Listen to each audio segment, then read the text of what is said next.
Hello and welcome to The Joy of Writing. I'm your host, Mark Carew.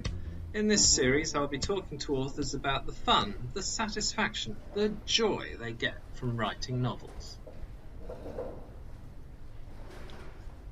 Today my guest is Sally Harris, author of Haverscroft, published by Salt in May 2019, a novel that merges the haunted house tale with a little bit of domestic noir. She started by telling me about one of her favourite scenes in the novel. The pond scene, which is right in the centre of the story, was very clear. And although that's supposed to be quite a scary scene, I absolutely loved writing it. And it was one of those rare things where you're typing away, because a lot of that wasn't handwritten. It went straight onto the laptop. And I'm a reasonably quick typist, but I just couldn't keep up with the thought of the scene running through my head, and it just literally rushed out, and it's hardly changed. So it was shown to half a dozen people over a long period of time as the novel was written, but barely anything of that has changed at all, and that was just one of those rushes of excitement really that you get when writing is really going well. So those three characters involved, they were already there and present, and it just came out of your head. Yeah, I would say most of the characters I knew quite well before I ever started writing it, and some of them were even there, and I didn't know why I'd got a gardener there. I knew why I'd got the family there, which they're the core ones in that scene along with the gardener, but I didn't necessarily know the roles of the characters, but I had the characters, and they were just sort of on the periphery of things. I'm thinking, what are you going to do? Why are you here? So I didn't have to kill off darlings or anything like that. I didn't have many, but I knew them really very well from before I ever wrote them. I don't know how that happens, but it does for me. Yes, it's funny, isn't it? So, I mean, for the pond, is it a pond automatically for you a sort of a hazard, especially with young children around? I think if I was moving into a house, a new property as they were, I mean, the twins are 9, so they're not, real. They're not toddlers. No, just, stumble into it. But I think 9-year-olds, I would be a little bit anxious about it. Not quite the way the main character is. She's obviously suffers from anxiety. But I would be aware that, because that's a very deep pond, that if anyone fell in it, that they'd be in difficulties. So, yeah. Yes, an enormously deep pond, and with the suggestion that if you do fall in, something's going to hold you down. Yeah. Yeah. I don't think if I'd moved into a house, I'd be thinking there was anything to grab me under the water. But, that's the excitement of writing there. You can make it up as you go along. Oh, exactly. Yeah, definitely. So you mentioned you had some characters ready formed. Who was your favourite character you liked to write about? Over time, it became the main character, and I'm sitting in my kitchen now talking to you, and I could have her walk in and do all sorts, and I'd know her so well. Right. In the beginning, it wasn't her. It was Mrs. Havers. Yes. And she, for a while, took over the novel, so she had big scenes in it, and my writing group were partly to blame. I have to blame them for this, but they really liked her because I think she was just such a powerful character. She was easy to write, and she came off the page so well. So she was there being very shouty and loud, more than she should have been, but she was enormous fun to write. Yeah, good fun. So it's a little bit like a character behaving badly. Well, she's behaving quite badly, really, isn't she? So maybe that's easier to write. I don't know. I've in my current novel, I've got someone that's behaving badly in a different way, and I'm finding him really difficult to write because I thought, that would be an easy one to do, and I know why he's bad, but he's just not. Whereas Mrs. Havers was absolutely there from the word go. The first time I wrote her scene, which isn't there now, it got cut, but Kate, the main character, and her husband go to meet Mrs. Havers in this scene that got cut, and again, a bit like the pond scene, it just whoosh, came straight out, and I haven't completely deleted it. It still lives on my laptop. She reminded me a bit of the Dowager in Downton Abbey. A lot of people have said that. Ah. It's probably shocking, but I haven't watched Downton Abbey, so at some point I'm going to have to watch that series. Because I think that came out when I was really working hard on the novel, and I didn't watch much TV at all. But a dozen or more people have said it reminds me of that person. So yeah, I mean, it's funny. I mean, that's the type of person with a very devil may care attitude, who is old enough not to really bother about social niceties anymore. That was interesting. And I mean, your characters are very good. I liked immediately one of them, Shirley Cooper, Mrs. Cooper at the beginning, because she was that sort of very steady voice of reason. I'll sit down, have a cup of tea, love, and which is exactly what you want when you move into somewhere like Haverscroft. I didn't like Shirley at all. And it came as a surprise to me that you could write a novel and not like the characters, really. But whether it was because Kate finds her very irritating and a busybody in the beginning, I don't know whether I was suffering from the same thing, but I really didn't like her, particularly in the beginning. But she was easy to write with her bangles jangling and her scarves. Actually, I'm wearing a scarf. So she was never a problem to write, but I actually felt like when Kate was walking towards the house, oh gosh, that woman is here again. Right. And then for reasons I don't know, halfway through, I just liked Shirley, and she is the character. If I had to pick one to carry on with, in real life, she'd live next door, she'd pop round for cups of tea with her Kate. Yeah. And she'd just be a really nice, warm character, warm person to know. Yes, very dependable, seeming, and in the end, in the novel, she was somewhere to run to. That was very interesting how people come off the page. Did you have the experience of writing a scene initially for one character where you thought, oh wait, no, hang on, that would be much better suit another character?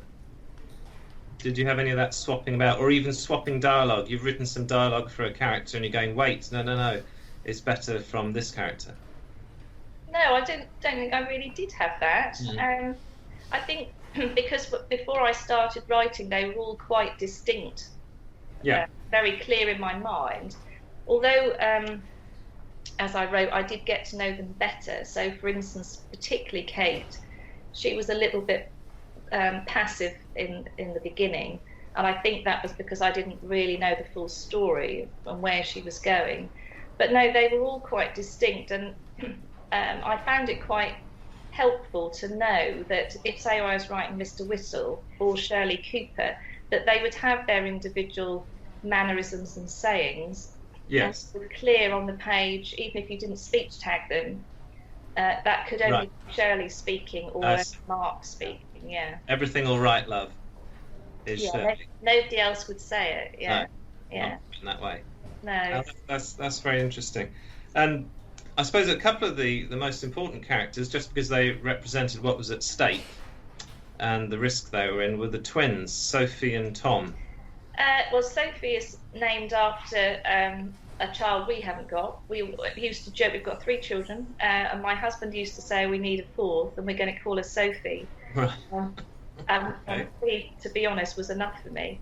Yeah. So that's how she got named. I had twins in there because we haven't got twins, but because I wanted them to be fairly equal when it came to all the challenges of living in Haverscroft. I didn't particularly want a younger child that was being looked after by an older sibling. Yes. But yeah, I mean, I've brought up 3 children. I've got niece and nephew. Friends have all got children, and I think you have to absorb stuff from life.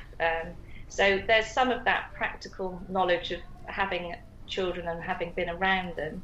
But again, they were very much there from the beginning, this slightly bossy, overconfident girl, and the quieter boy that was still trying to sort of find himself, really. Right. They That's were right. definitely off, yeah. Tom comforted every night by Yeah, yeah, blue duck, his yeah. little totem. Yeah. Yeah. So yeah, it's interesting how the characters come off the page. I did fear for the Mark, the husband's mother, so Oh, Kate's yeah. mother-in-law. Yeah, yeah. Once she was invited to the house, oh well, it wasn't invited. It was like, oh look, my mother-in-law is staying. Mm. Surprise! And there were many more surprises between those two. And of course, it wasn't just a straightforward ghost tale. It was a tale of um, domestic disharmony, Mm. we'll say. But I did worry for her the moment she arrived and she was going to be sleeping in the spare room, which by that stage in the novel, you would have you would just wouldn't have asked anyone to go anywhere near it. No. Um, Well, Kate knows. I mean, that room was possessed by whatever. Yeah. Kate knows that because the poor woman's been stuck at the house with the children. Yeah. And of course, Mark has been away more than he's been there. Mm. So he's still thinking, don't be ridiculous. You know, there's no such things as ghosts. So he puts his mother in the spare room. Not a good move for either of them, really. No, I mean that was quite. I was yeah, that was a moment there where I was thinking, oh dear. Give it a couple of chapters, Yeah. and it won't be good news. So I mean, I can see in it that you build up the tension, you drop in detail every chapter, just even one piece of detail, and you have sort of very cliffhanger endings, which are great because you really just want to read one more chapter before midnight, probably, and keep the lights on. Did you have some fun with the plotting and the twists and the turns? Yeah, I did. I also had some massive headaches, but I think that goes with the territory, really. But yeah, that is definitely a fun part of it. Once I'd sort of got the main spine of the plot, so I knew where things were going, you could then drop your red herrings in, as you've mentioned. You can then have other bits that are perhaps more subtly put there, which lead all the way through and become part of the overall ending. So yeah, there's a horrible toy that. Yes. Yeah. And that was quite good fun because people just didn't, when I was sort of sharing it with writer friends and stuff, they didn't know where that was going. And of course, all the time, you completely know. So I sit there and I say, oh, this thing is horrible. What are you doing with that? And I said, well, you'll have to read on and find out. Yeah. So, that's definitely a fun part. But it can be something where you just feel like you've fried every brain cell you've got as you're trying to sort out and bring it all together, really, as a cohesive whole. Yes, there were a lot of threads, and you knitted those all together very neatly at the end. Golly reminded me of I don't know if it was a doll or a puppet, and it was something like that. It was a malevolent sort of object that kept turning up in a very old Tales of the Unexpected episode. And funnily enough, their house burnt down as well. So I don't know if you did. But I was thinking, here, it was again just a nice bit of psychological flavour. And you thinking, this place is just awful. Gotta go. Talking of the psychological, for me, it was very interesting to see Kate trying to keep a grip on the situation. But of course, she does have a history of, I suppose, mental illness. And she was really trying to keep her feet on the ground there. And I was wondering about the division between the natural world and the supernatural world. And of course, not everyone, as myself, would believe in the supernatural world, but for whatever that's worth. But it was very interesting to see how all this would come about and be explained. Not that you have to write a thesis on it, but what was your view on what was going on? But I mean, as a storyteller, you can pass and just say it's a story.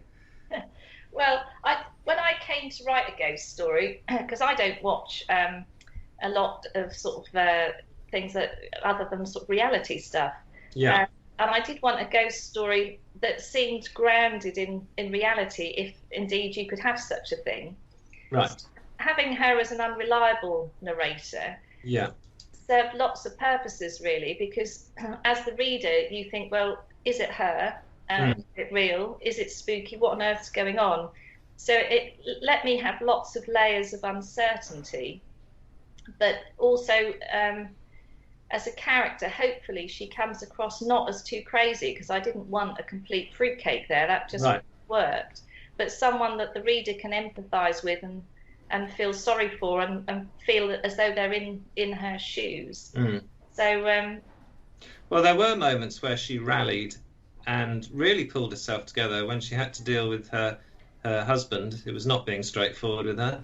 I looked quite closely at her character arc when I was coming to the end of the novel, and I did want her to start in a bad place and hopefully end up in a better place. And that I had to think of quite carefully, how you pace that all the way through the novel, really, because she couldn't suddenly in chapter 2 or 3 bounce back and be that I'm in control character, because it simply wouldn't have worked. I mean, she would have said to Mark, I'm sorry, I'm just absolutely not living here and I'm taking the children somewhere else. Right. Because I was wondering, she could just just leave. He's not there to stop her. No, she's financially dependent on him for the first time. He's had a career. So I did try and sort of pull the rug from under the poor woman in the beginning. So she was uncertain of her own mind and of her own capabilities, and she was financially dependent. So that doesn't leave you in a great spot, really, just to walk out on a marriage and even go and rent somewhere. No. So she had to have her battles, and gradually, as the novel goes on, hopefully she got better at fighting those battles. That was very interesting to see how she coped with all this. This would have tested anyone, I think, living in such a place. I mean, some people can't go to sleep with the light on, let alone spend a month in this old house. You did have a couple of nice moments of some shocks, which I really appreciated. The nice trick with the mirror. Yes, yeah. Which mirrors, if you're in the right mood, you don't want to look in mirrors. And also a nice one with a kitchen window. I mean, where something is seen, and I thought, well, that's good, because you do wonder late at night, and you might be, I don't know, washing up in the kitchen, and the window you're looking at is dark, and then all sorts of things might happen. So it was good, very good spooky tale. Enjoyed it, and you tied it all up at the end. Great. And the second one of a similar flavour, but different characters and different settings. So they're on the Suffolk coast in a very modern house, which has got a bit of that window thing going on, that when it's dark, there's big plate glass windows, and of course people can see in and see you, but you can't see them. No, I know, it's peculiar, isn't it? It's a bit of that weirdness going on, but are there any other similarities? She's a slightly younger lady, but no, they're a completely different cast of characters. A younger group, really. There's one older guy, but they're a much younger crowd. And I'm at that stage at the moment where I'm most of the way through a first draft, and I had a real block a couple of weeks ago, but suddenly that's gone. Those little people in the back office have sorted that out. Yeah, very good. So I'm writing away again now, and really enjoying it again. I'm at one of those stages where it's just, you just think, yeah, this is why I write. Great, that's fun. The joy of writing. Yeah. Good. That's a nice place to end on. Well, I mean, I really enjoyed Haverscroft, and look forward very much to the second one when you finish it and get it published. Well, fingers crossed, I hope we get there. Sure you will. Yeah. Thanks very much. I'll be talking with Sally again when we discuss life post-publication. We'll find out more about book 2 and how she's approaching it.